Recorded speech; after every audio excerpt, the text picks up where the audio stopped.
Welcome back to Nerd Thug Radio. What was that? You're in the end zone. Get me on the camera here. Ready?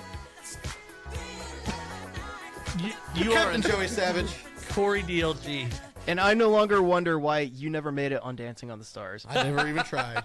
You're listening to us on Conroe's FM 104.5, 106.1. Sister stations. And worldwide. IRLoneStar.com. I'm just like, are you okay? I am perfectly fine. Okay, I'm like rejuvenated because we got a special guest coming in the next segment. That's true.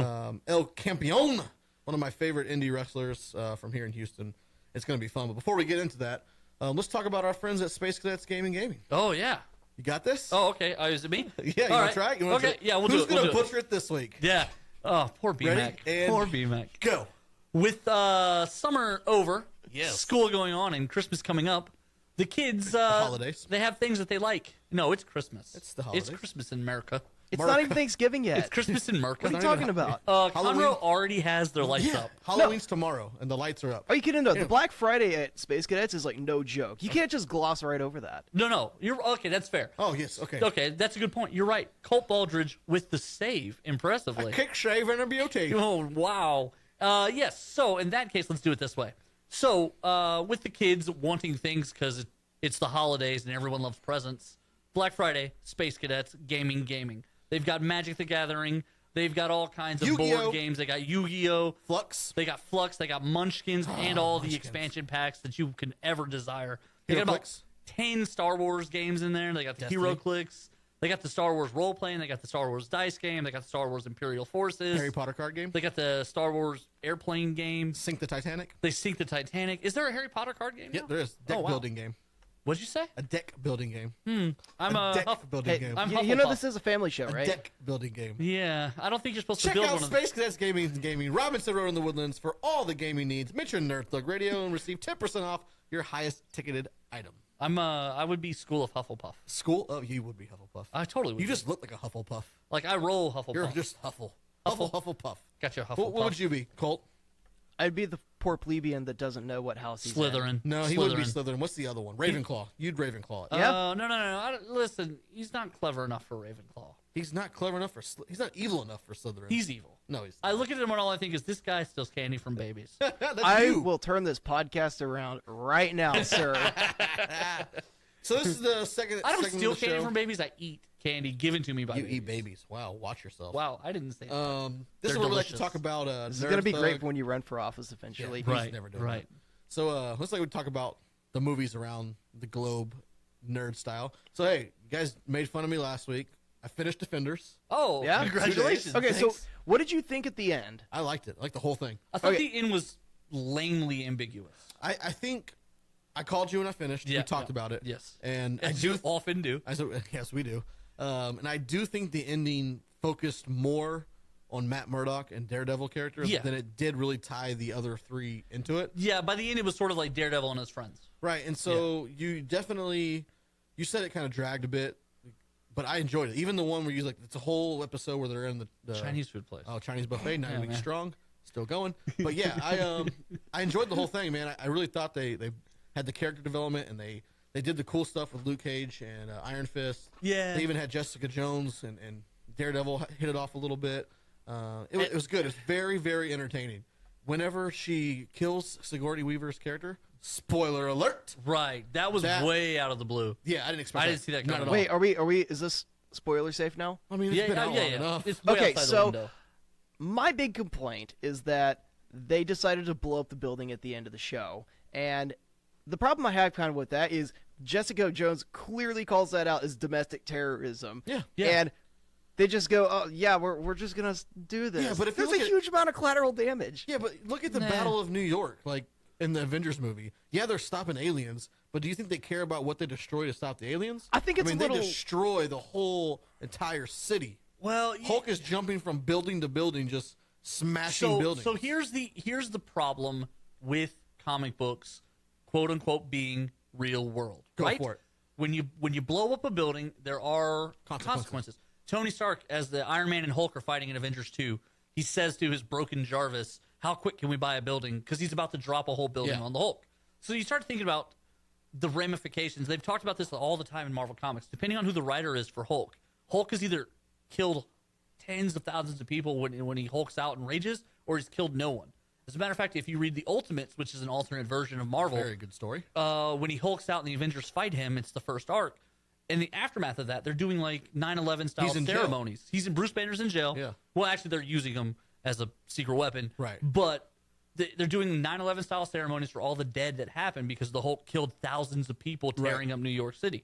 And when you start thinking about the Hulk rampages, like he smashes an entire small town. There's no way no one died. There's no way no one died. It's like when, this is going to sound bad to say, but it's like when Hurricane Harvey was happening here in Houston, and initially the death toll was like 2. Like, a neighbor of mine, we were all in the house together watching, and he was like, that's really low. I'm really happy. I'm very surprised. That's probably not true. And it wound up not being the death toll. It wound up being a lot more. But at the time, what was being reported was 2, and that's just rain. You start talking about a thunder god or a guy who could throw a shield faster than a football. Like, I mean, you start but even in the Defenders, they blow it up, but then... Yeah, no one's in the building. Matt Murdock made sure. It gets I think my complaint is not necessarily that they just blew up the building, but you can't really compare it to when the Battle for New York happened, because when you have this alien force coming in, like, you have to act right now and you have to do everything you can to save the planet. You have to do everything you can to stop the hand. Yeah. You have to do everything to stop the hand, but it's 2 different battlefronts. You've got aliens, which everyone can clearly see, and then But they still blame them for it. And even in all the movies past it still comes up. Now, the biggest thing about this movie is leading into my new news of the week. Oh, okay. Or this Netflix episodic is when we were talking afterwards. We start talking. So I'm like, okay, so what's it? Do you think the hand's completely done? Okay. You think the hand's coming back? And so we started getting into what's next. And I said they're going to put the hand on the back burner for a minute. And then Daredevil, because here's how the story went.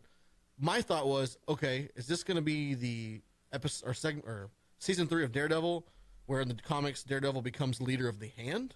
Is that where they go with this? Infamously called the Shadowland arc. And the reason that would matter is Luke Cage and Iron Fist are both in that arc. Right. So it could fit that they would come back and do so this. I ask you, because you Right. as much knowledge as I have about certain things, comics is something you have more knowledge This than is I. true. That's my will. And so I said, where do you think they go? And what was your response? I immediately said, I think they put the hand on the bench. And they do what? They go back to the Kingpin. And the reason they go back to the Kingpin is because there's still some people they haven't even pulled out. It's season 3 of Daredevil, and we still haven't seen his arch nemesis, Bullseye. And guess what they're going to do in season 3? Is this announced? They're Is this bringing real? not Bullseye, but Kingpin will be back season 3. Yeah. that's See? a smart move, because So as I read it, I was like, man, Corey knows his stuff, man. Thank you. That's Thank my you. homie. That's my heterosexual life partner, Boom. Corey DLG. And it's just, to me, it's the common sense of where you go with that character. Because if you only do is hand, then at some point you got to kind of look around and go, okay, well, we're done with, like, how much hand can you do? Especially now that the hand fought everybody. But now that, okay, so you think Iron Fist is supposed to be killing the hand. Right. Daredevil's been fighting the hand for 2 seasons. Stick's job is to kill the hand. Right. Luke Cage unknowingly has been crossing paths with the hand his whole season. And Jessica Jones now just got involved. Right. Here. So, like, yes, it was a great tie-in, but now that they've all met, we can now do something else. Like, Right, they can and fight anybody else. They can do Serpent Society now. Kingpin made season 1, and that's why a lot of people think Daredevil season 1 is the best out of all of the shows. Yeah, absolutely. So coming back, it's going to be great.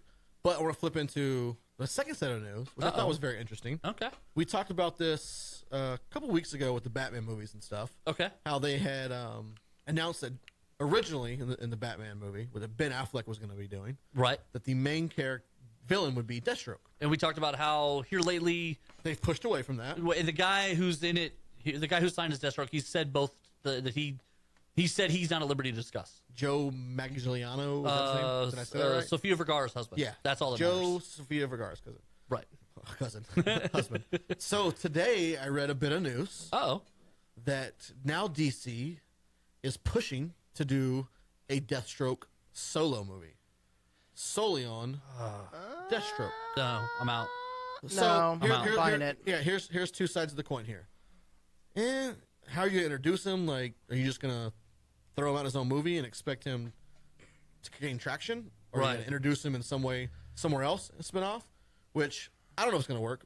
But for Joe, a guy who... Yeah, good news for you, buddy. Good news for you, man. You might get your own film. Right, you signed on to do a Batman movie, and now suddenly you're going to be like in a trilogy? So I forget the director's name that they're pursuing that wants to do it, but apparently this guy's an up-and-coming awesome director when it comes to fight scenes and fight movies and stuff. We can fact-check it and talk about it later in the show. But they brought him in to possibly do Justice League Dark. And so he came in to, do that, and he wasn't too thrilled with the idea. Right. But That's a terrible idea. But he used that meeting to pitch his thoughts on a Deathstroke movie. And apparently DC liked what he had to say so much that now they want to pursue making a Deathstroke. Here's how they drop the ball. You bring in a guy who knows choreography and fight choreography. And you know what the one complaint that no one's ever said, but I think everyone's always felt? Sure. Batman's fighting hasn't been very good in any of the movies. No. This best one is the Batman vs Superman when he's on the floor and he's slinging the crates around and hurting people bad. But before that, you never really see a good Batman fight scene in any of the movies. Any of the movies. Even when he fights the Joker, they dance around and they twirl around, but it's not like a comic book Batman fight. Correct. So the opportunity is there to have him direct Batman and have him showcase Deathstroke and maybe even involve Suicide Squad in a way. So, you could have Deathstroke beat up on Suicide Squad and lose to Batman, and you understand the pecking order. Right. And you're like, okay, he's better than these guys, but he's clearly not Batman. But they're real stuck on the guy who did the trilogy for Planet of the Apes. Yeah, whatever. And now those are terrible movies. I haven't seen them. They're good. No, they're it's a solid trilogy. They're about they're about monkeys. They're about to start. The first one's okay. Haven't seen the other. Second one's really good too. They're about to start filming Suicide Squad 2. My whole thing with DC, and we're up against it here, so we're gonna jump out. Is it doesn't seem like they have a real legit plan. No, they keep changing their mind every week. Oh, we got Aquaman next, and then it's probably gonna be the Shazam movie. Oh, now we want to develop a Batgirl. Oh, and Deathstroke. Oh, and there's Suicide Squad 2. We don't know what's going on. Let's just throw a bunch of mud against the wall. Whatever sticks. Right. And I think that's clearly why Marvel succeeds. And where DC still makes the money, it feels discombobulated, right? It feels like they don't know what they're doing. Right. We know what we're doing, and that means we're taking a break. When we come back, our friend El Campeon, Gino, will be in studio. You're listening to Nerd Thug Radio. # Talking Nerdy to you.